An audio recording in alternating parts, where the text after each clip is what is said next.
नमस्कार दोस्तों, आप सभी का स्वागत है आपके अपने YouTube चैनल ज्ञान स्टडी LMP पर। दोस्तों, आज हम यूपी पुलिस कांस्टेबल भर्ती 2024 में सामान्य अध्ययन यानी जीके एंड जीएस जो आपका पेपर होना है उसका प्रैक्टिस सेट नंबर 3 कराने वाले हैं। इससे पहले दोस्तों 2 प्रैक्टिस सेट हम करा चुके हैं। आप डिस्क्रिप्शन बॉक्स में जाके वहाँ पर लिंक इसका दिया हुआ है, वहाँ पर देख सकते हैं। तो आइए दोस्तों आज की क्लास शुरू करेंगे। क्लास शुरू करने से पहले अगर दोस्तों आप चैनल पर पहली बार आए हैं तो चैनल को सब्सक्राइब कर लें, साथ में बेल आइकन को एंटर प्रेस कर लें, जिससे डेली की डेली जो हमारी क्लास होती है उसकी जानकारी आपको मिल सके। तो अब दोस्तों आइए आज की क्लास शुरू करते हैं। आज की क्लास का हमारा पहला प्रश्न है, भारतीय राष्ट्रीय ध्वज में हरा रंग का प्रतीक है। क्या प्रतीक है आपको यहाँ पर बताना है। वीरता, त्याग, सत्य और डी ऑप्शन में मिट्टी और समृद्धि से संबंधित।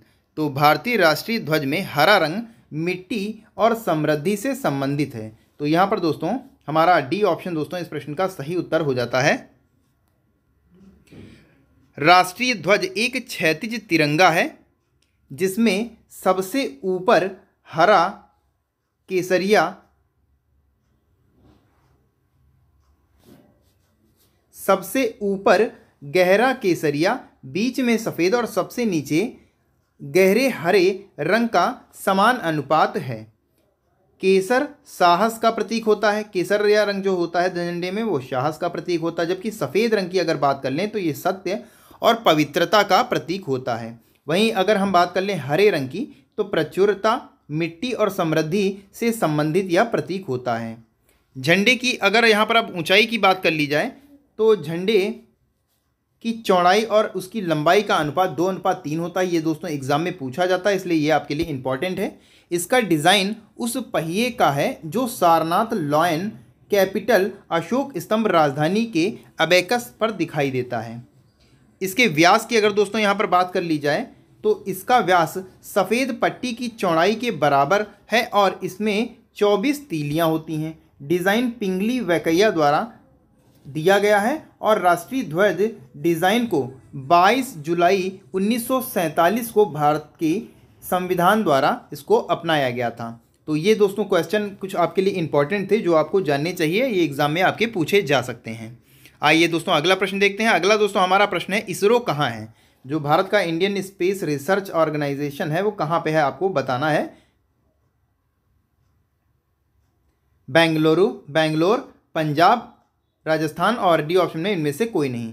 तो इसका सही जवाब ऑप्शन ए यहाँ पर हमारा सही उत्तर हो जाता है। इसरो आपके बेंगलोर में है। अगला दोस्तों हमारा प्रश्न है 3 नंबर का हमारा प्रश्न है, भारत में पहली बार राष्ट्रीय आय का अनुमान किसने लगाया था? मनमोहन सिंह, जवाहरलाल नेहरू, दादा भाई नौरोजी, इनमें से कोई नहीं।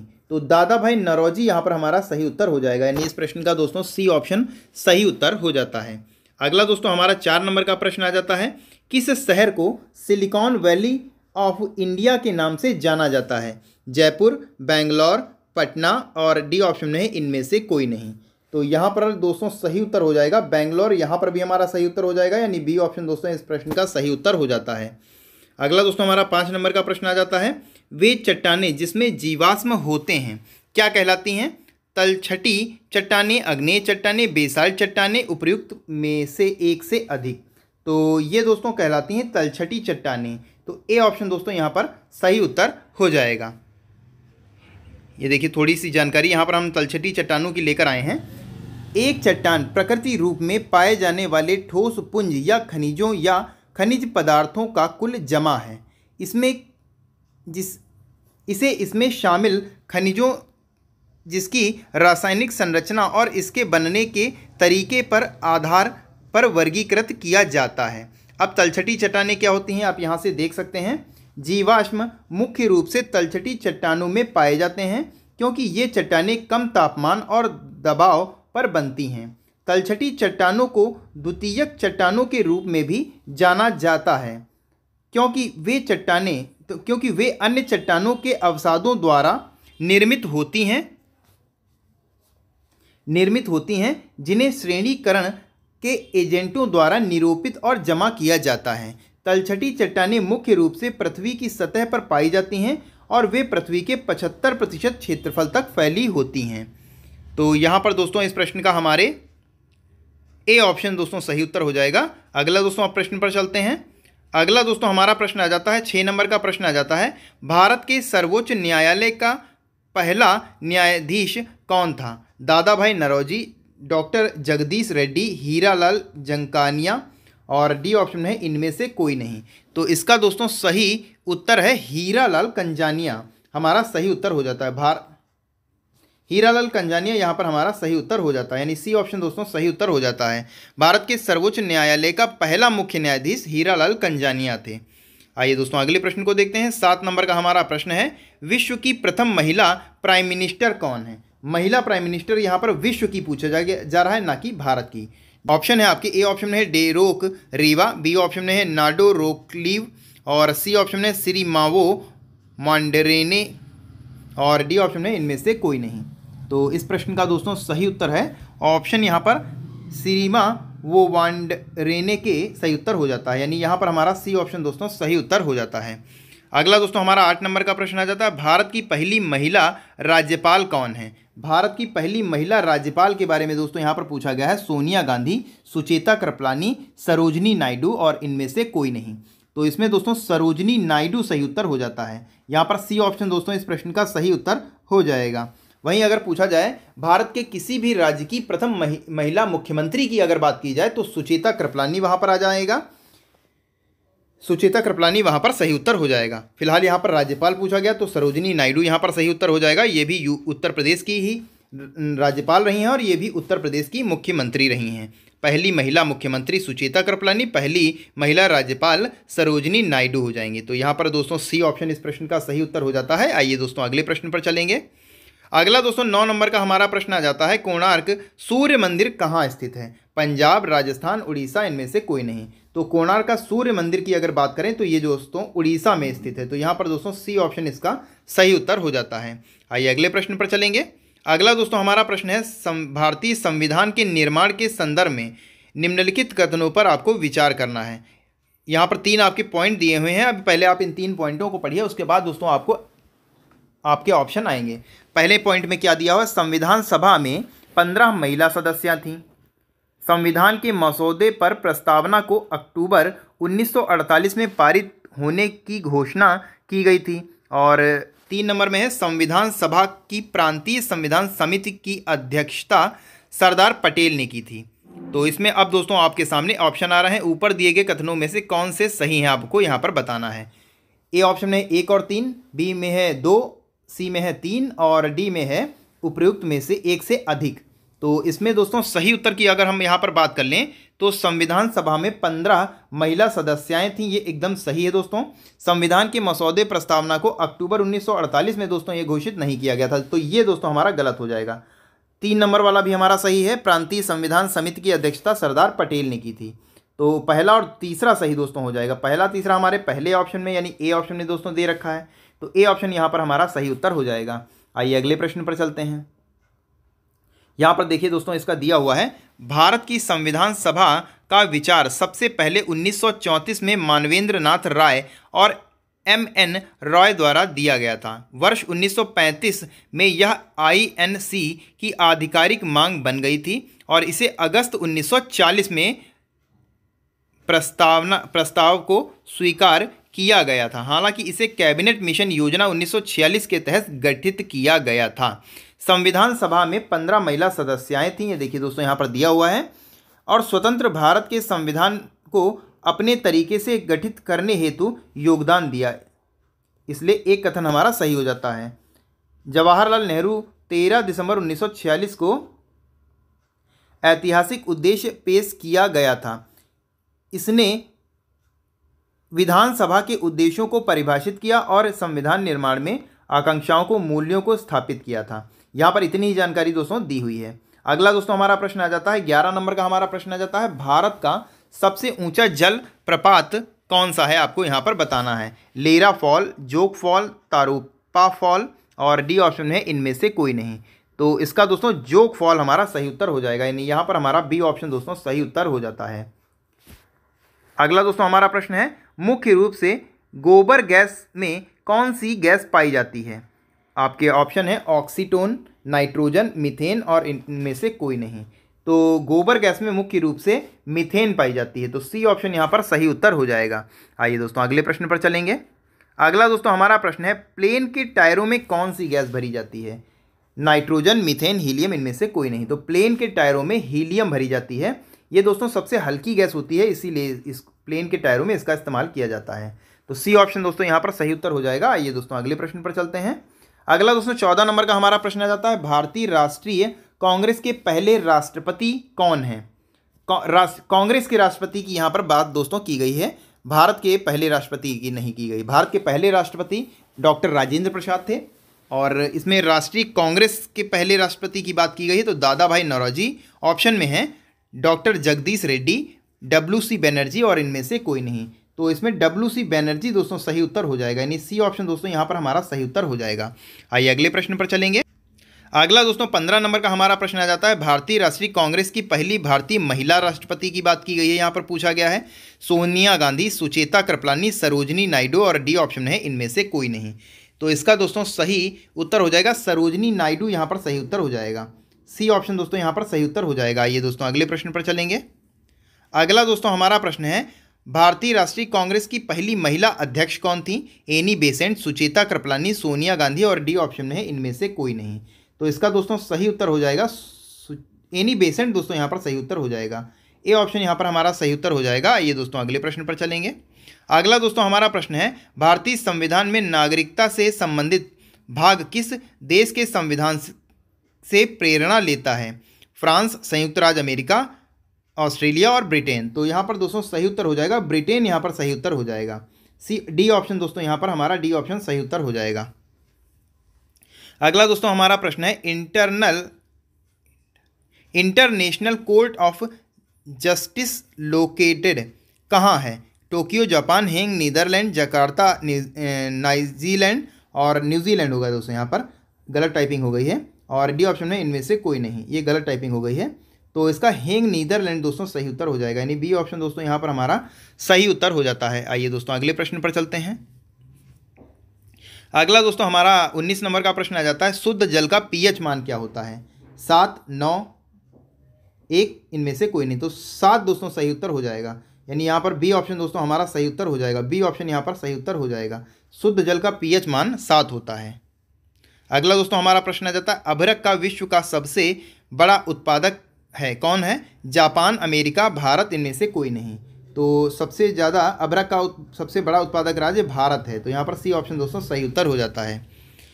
अगला दोस्तों हमारा प्रश्न आ जाता है, आधारभूत भाषा पर गठित भारत का पहला राज्य कौन सा था? तो भाषाई आधार पर गठित होने वाला भारत का पहला राज्य आंध्र प्रदेश था, तो यहाँ पर सी ऑप्शन दोस्तों सही उत्तर हो जाता है। आइए दोस्तों अगले प्रश्न पर चलते हैं। अगला दोस्तों हमारा प्रश्न है, वायुमंडल की सबसे निचली परत कौन सी है? ब्रह्ममंडल, क्षोभमंडल, समताप मंडल, इनमें से कोई नहीं। तो वायुमंडल की सबसे निचली परत को क्षोभमंडल कहते हैं, तो यहाँ पर दोस्तों बी ऑप्शन हमारा सही उत्तर हो जाता है। आइए अगले प्रश्न पर चलते हैं। अगला दोस्तों हमारा 23 नंबर का प्रश्न है, वर्ल्ड का पहला ICS कौन है? दादा भाई नौरोजी, डॉक्टर जगदीश रेड्डी, सत्येंद्र नाथ टैगोर और डी ऑप्शन में इनमें से कोई नहीं। तो इसका दोस्तों सही उत्तर है सत्येंद्र नाथ टैगोर, यानी यहाँ पर हमारा सी ऑप्शन दोस्तों सही उत्तर हो जाता है। आइए अगले प्रश्न पर चलते हैं। अगला दोस्तों 24 नंबर का हमारा प्रश्न आ जाता है, भारत में पहली बार रेलवे की शुरुआत कब हुई थी? ऑप्शन है आपकी 11 अप्रैल 1822 मुंबई से थाने, बी ऑप्शन में 12 अप्रैल 1811 मुंबई से थाने, सी ऑप्शन में है 16 अप्रैल 1853 मुंबई से थाने और डी ऑप्शन में इनमें से कोई नहीं। तो इसका दोस्तों सी ऑप्शन सही उत्तर हो जाएगा 16 अप्रैल 1853 मुंबई से थाने। तो यहाँ पर दोस्तों सी ऑप्शन हमारा सही उत्तर हो जाता है। आइए अगले प्रश्न पर चलते हैं। अगला दोस्तों 25 नंबर का हमारा प्रश्न आ जाता है, भारत में महामारी के दौरान आर्थिक विकास की मंदी के कारण निम्न में से किस प्रकार की बेरोजगारी उत्पन्न हुई थी? अल्प रोजगार, संचारात्मक बेरोजगारी, आर्थिक बेरोजगारी और डी ऑप्शन में इनमें से कोई नहीं। तो इसमें दोस्तों सही उत्तर हो जाएगा संरचनात्मक बेरोजगारी, यानी यहाँ पर हमारा बी ऑप्शन दोस्तों सही उत्तर हो जाता है। संरचनात्मक बेरोजगारी काम की तलाश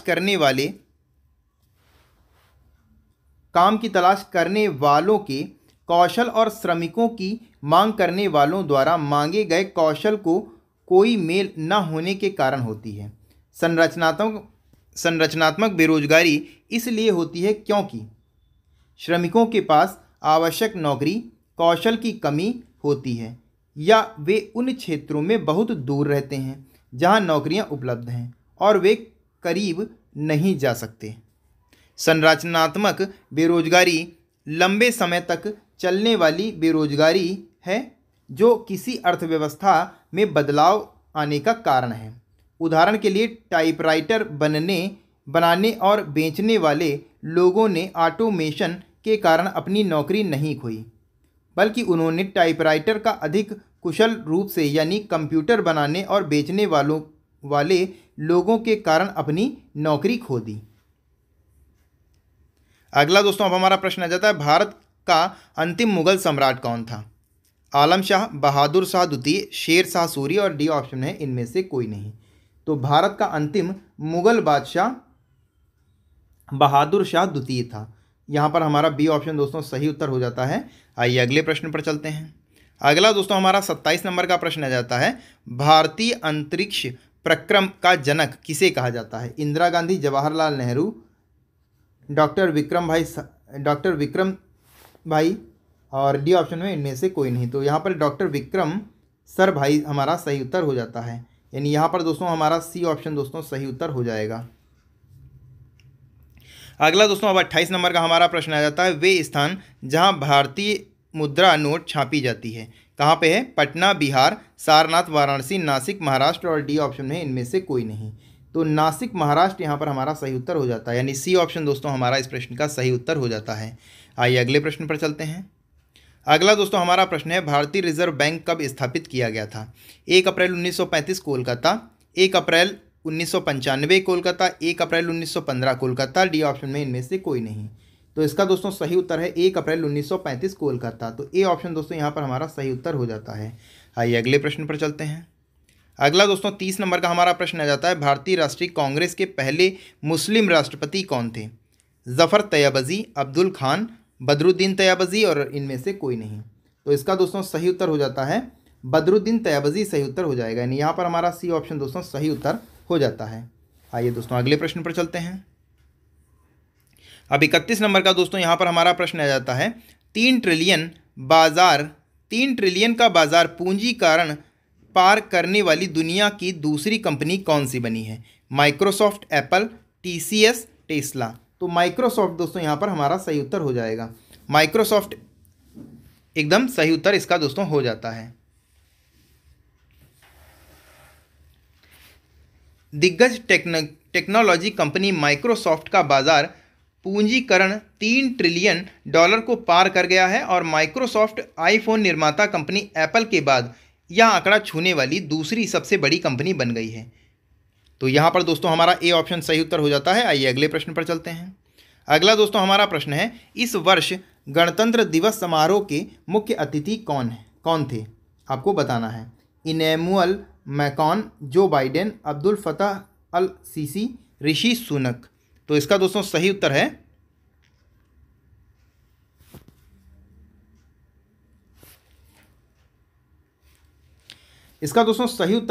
ऑप्शन ए। यहाँ पर हमारा सही उत्तर हो जाएगा इमैनुअल मैक्रॉन। ए ऑप्शन दोस्तों सही उत्तर हो जाता है। यहाँ पर इसके बारे में आप देख सकते हैं, इस साल गणतंत्र दिवस समारोह के मुख्य अतिथि के रूप में फ्रांसीसी यानी फ्रांस के राष्ट्रपति इमैनुअल मैक्रॉन को कर्तव्य पथ पर गणतंत्र दिवस समारोह में शामिल किया गया था। यहाँ पर गलत टाइपिंग है दोस्तों, किया गया था। यह छठा अवसर है जब किसी फ्रांसीसी नेता को मुख्य अतिथि के तौर पर आमंत्रित किया गया है।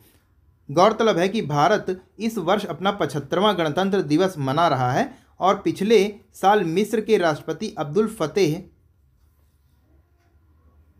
अल सीसी मुख्य अतिथि के रूप में शामिल हुए थे। अगला दोस्तों हमारा प्रश्न आ जाता है, किस भारतीय कंपनी को अमेरिकी स्वास्थ्य नियामक से जेनेरिक दवाओं के लिए मंजूरी मिली थी? सन फार्मास्यूटिकल, सिप्ला लिमिटेड, जायड, ल्यूपिन। तो इसका दोस्तों सही उत्तर है जायड। यहाँ पर सही उत्तर हो जाता है, यानी यहाँ पर हमारा सी ऑप्शन दोस्तों सही उत्तर हो जाएगा। जायड लाइफ साइंसेज को हाल ही में पोस्ट हार्पेटिक न्यूरलीगा से संबंधित जेनेरिक दवा की मार्केटिंग के लिए अमेरिका स्वास्थ्य नियामक USFDA को से अंतिम मंजूरी मिल गई है। इसके तहत कंपनी गैबापेंटिन टैबलेट का प्रोडक्शन और मार्केटिंग कर सकेगी। जायड गैबापेंटिन टैबलेट के लिए यह अधिक हासिल करने वाली पहली भारतीय कंपनी है। अगला दोस्तों हमारा 34 नंबर का प्रश्न है, इस वर्ष गणतंत्र दिवस पर केंद्र सरकार कितने लोगों को जीवन रक्षा पदकों से सम्मानित किया है? तो ये दोस्तों 11, 21, 31, 41। तो ये दोस्तों सही उत्तर इसका हो जाता है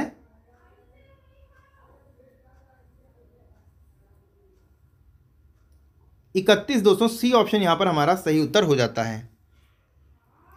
इस वर्ष गणतंत्र दिवस पर केंद्र सरकार 31 लोगों को जीवन रक्षा पदक से सम्मानित किया है। इनमें से 3 लोगों को मरणोपरांत यह पुरस्कार प्रदान किया गया है। यहाँ पर टाइपिंग दोस्तों गलत हो गई है, किया जा चुका है 26 जनवरी को। गृह मंत्रालय के अनुसार इन अवार्ड में 3 को सर्वोत्तम जीवन रक्षा पदक और 7 को उत्तम जीवन रक्षा पदक और 21 व्यक्तियों को जीवन रक्षा पदक से सम्मानित किया गया है। अगला दोस्तों हमारा प्रश्न है, राष्ट्रीय मतदाता दिवस प्रतिवर्ष कब मनाया जाता है? 24 जनवरी, 25 जनवरी, 26 जनवरी, 22 जनवरी। तो यहाँ पर दोस्तों 25 जनवरी हमारा सही उत्तर हो जाएगा, यानी बी ऑप्शन दोस्तों हमारा सही उत्तर हो जाएगा। 25 जनवरी 2011 को पहली बार 25 जनवरी को प्रतिवर्ष राष्ट्रीय मतदाता दिवस मनाया जाता है और यह 25 जनवरी 2011 में पहली बार मनाया गया था। और इस साल 2024 में अगर इसकी बात करें, इसकी थीम की बात कर ली जाए तो nothing life voting I vote for sure इसकी थीम रखी गई है। तो यहाँ पर बी ऑप्शन हमारा सही उत्तर हो जाता है। तो कैसी लगी दोस्तों आज की क्लास, आपको कमेंट करके बताना है। और अगर दोस्तों आज की क्लास आपको अच्छी लगी हो तो वीडियो को लाइक करें और ज़्यादा से ज़्यादा शेयर करें। और अगर आप चैनल पर पहली बार आए हैं तो चैनल को सब्सक्राइब कर लें, साथ में बेल आइकन को अंडर प्रेस कर लें, जिससे डेली की डेली जो हमारी क्लास होती है उसकी जानकारी आपको मिल सके। इसके अलावा दोस्तों अगर इन प्रश्नों में किसी में भी आपको कोई भी डाउट हो तो आप कमेंट बॉक्स में पूछ सकते हैं, आपके डाउट को ज़रूर क्लियर किया जाएगा। और कितने प्रश्न आपको आज के प्रश्न पत्र में आते थे आपको कमेंट करके बताना है। तो फिर इसी के साथ दोस्तों आज की क्लास हम यहीं पर समाप्त करेंगे, मिलेंगे अगली क्लास में। तब तक के लिए नमस्कार, जय हिंद, जय भारत।